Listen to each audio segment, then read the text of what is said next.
यदा यदा हि धर्मस्य ग्लानिर्भवति भारत अभ्युत्थानमधर्मस्य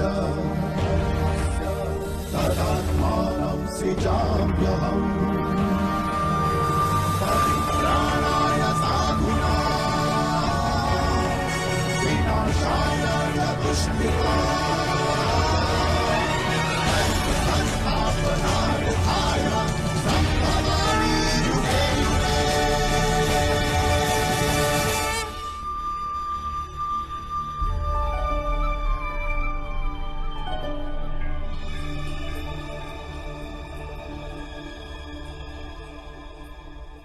কি দেখবে পার্থ? পক্ষীর চক্ষু বিদ্ধ করার সময় যার বৃক্ষের শাখা অবধি দৃষ্টিগোচর হয় না, সে আজ এই সময় সমগ্র রণভূমিকে কেন দেখতে চাইছে?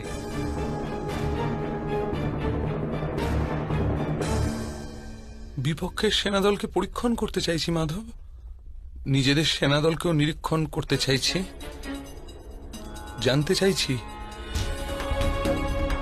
এই যুদ্ধে কার মৃত্যুতে ধর্মের স্থাপনা হবে আর কাদের মৃত্যুতে ধর্মের অনুভব।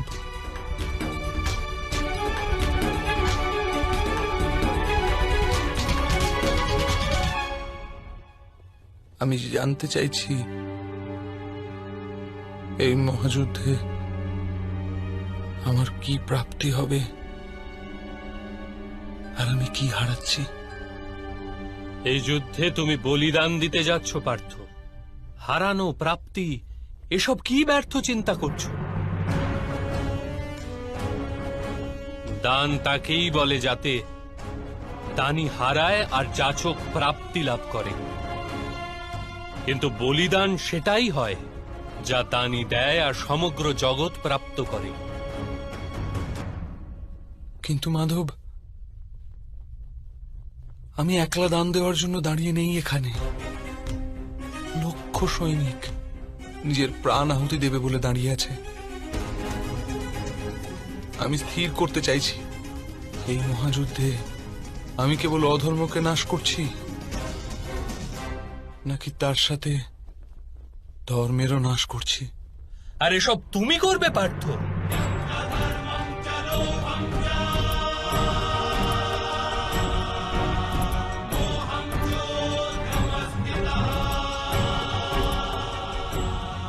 নির্মাণ আর বিনাশের শক্তি আছে তোমার কাছে?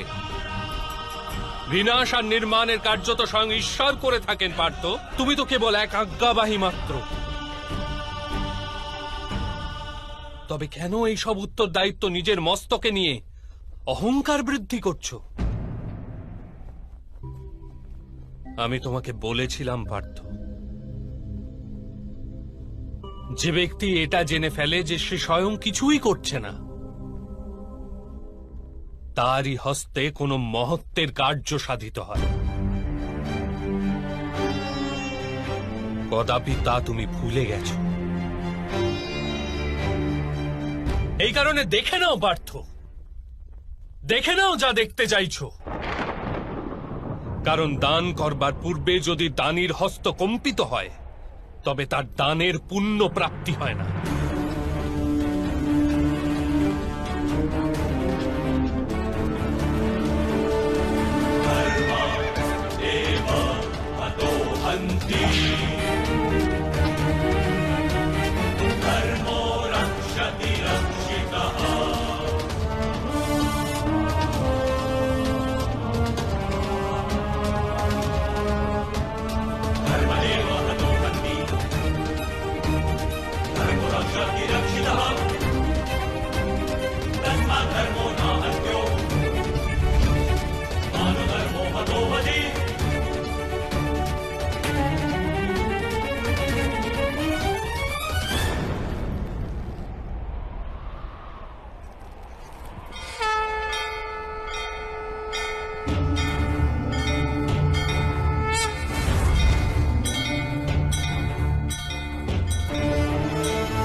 इति भारत अभ्युत्थानमधर्मस्य तदात्मानं सृजाम्यहम्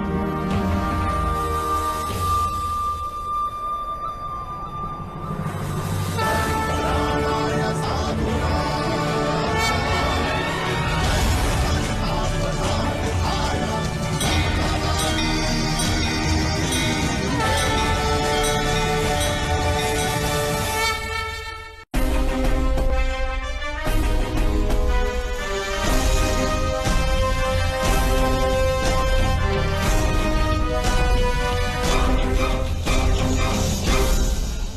এখানে যুবরাজ দুর্যোধন দণ্ডায়মান। স্মরণ করো পার্থ, পাঞ্চালীকে দাসী বানিয়ে দূতসভায় আনার আদেশ ইনিই দিয়েছিলেন। দুঃশাসন, নিয়ে এসো ওই দাসী দ্রৌপদীকে এই রাজসভায়। যদি ওই অহংকারী নারী আমার আদেশ অস্বীকার করে, তাহলে তার কেশ আকর্ষণ করে টেনে নিয়ে আসবে এখানে।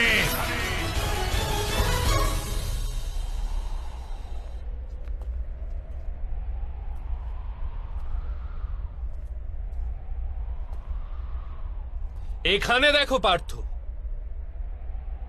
ইনিই হলেন তোমার মামাশ্রী শকুনি।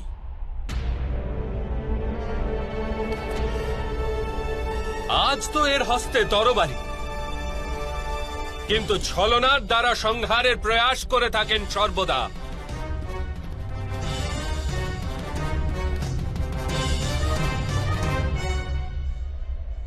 স্মরণ করো কি রূপে ইনি বারানাবর্তে তোমাদের ও তোমাদের মাতাকে ভস্ম করার প্রপঞ্চ রচনা করেছিলেন।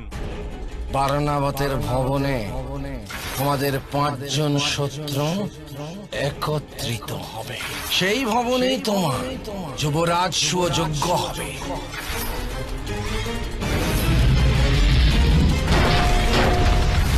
এবার এদিকে দেখো পার্থ, দুঃশাসন এই হাতই পাঞ্চালীর কেশ আকর্ষণ করার ধৃষ্টতা করেছিল।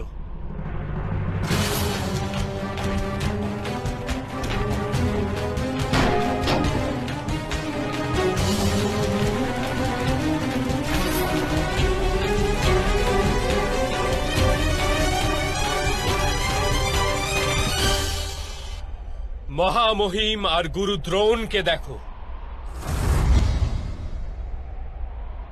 মৌন হয়ে পাঞ্চালীর অপমান দেখেছিলেন।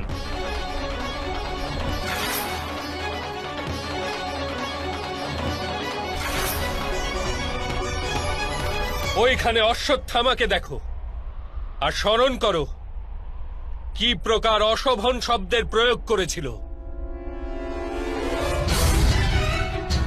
5 জন ব্যক্তির সাথে সম্পর্ক রাখে যে স্ত্রী, তাকে ভগিনী বলতে আমি লজ্জা বোধ করছি।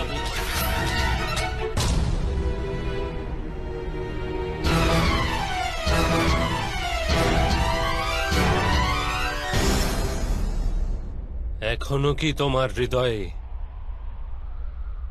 প্রতিশোধের অগ্নি জ্বলছে না পার্থ? ন্যায় বিচারের জন্য এখনো কি মন ব্যাকুল হচ্ছে না? এখনো কি অস্ত্র ধারণ করা সংকল্প জন্ম নিচ্ছে না হৃদয়ে? এখনো কি যুদ্ধ অনিবার্য প্রতিপন্ন হচ্ছে না?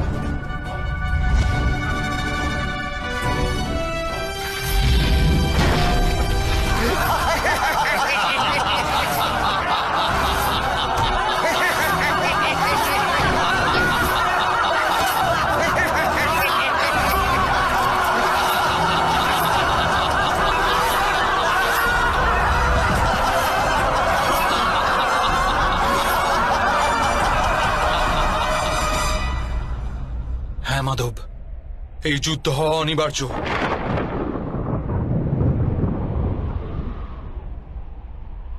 তবে এই যুদ্ধ তোমার কাছে অনিবার্য। তাহলে মহামহিমকে একবার পুনরায় দেখো পার্থ, আর স্মরণ করো কি রূপে উনি তোমাকে সুরক্ষা দিয়েছেন প্রতি পদক্ষেপে। স্বয়ং নিজের বলিদান দিয়ে তোমার আর তোমার পরিবারকে অধিকার প্রদানের প্রয়াস করেছেন। যতকাল তুমি রাজা হয়ে হস্তিনাপুরের সিংহাসনে বিরাজমান থাকবে, আমি প্রতি মুহূর্ত বাঁচব তোমায় রক্ষণ করতে। কিন্তু আজ পাণ্ডু পুত্রদেরও সুখ লাভ করার একটা সুযোগ দাও।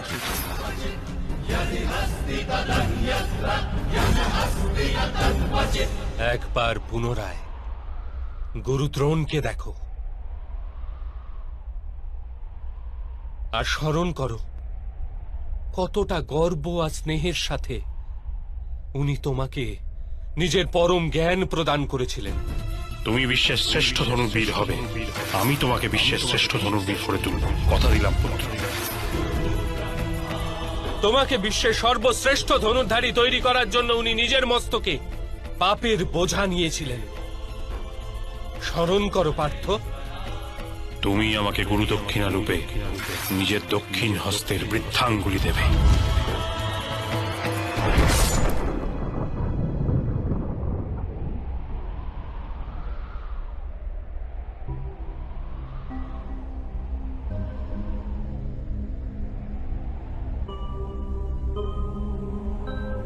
এবার ওদিকে বিকর্ণকেও দেখো।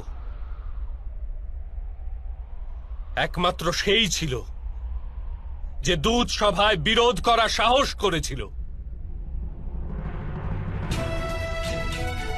যুদ্ধে যদি কোনো রাজা হারেন তাহলে তাকে অস্ত্র ত্যাগ করতেই হয়, কিন্তু কোন স্ত্রীকে এরূপ নির্বস্ত্র করা যায় না।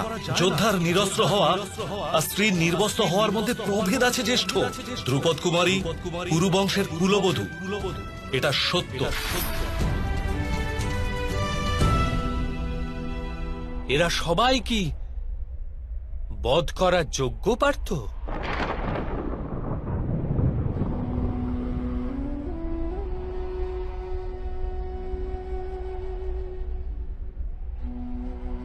না মাধব,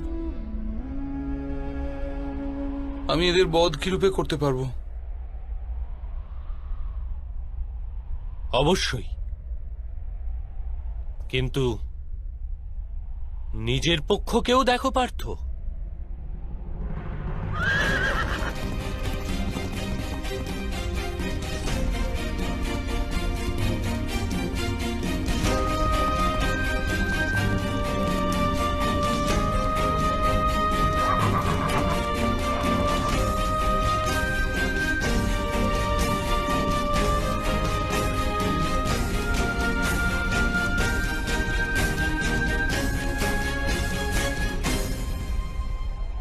এবার নিজের পক্ষকেও দেখো পার্থ।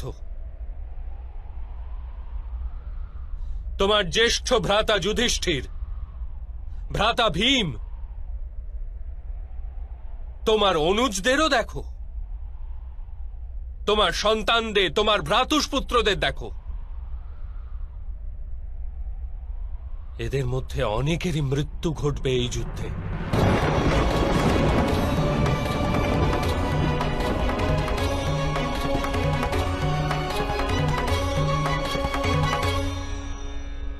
এদের সবার মৃত্যুর সম্ভাবনায় তোমার হৃদয় দুর্বল হচ্ছে না পার্থ?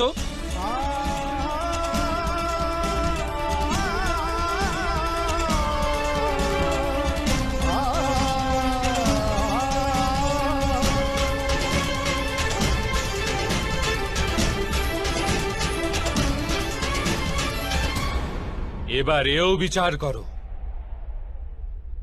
যে ভ্রাতা দুর্যোধনের কি দোষ? যদি তার রাজ্যের লালসা থাকে, ওর মাতা প্রথমে গর্ভবতী হয়েছিলেন এ তো সত্য।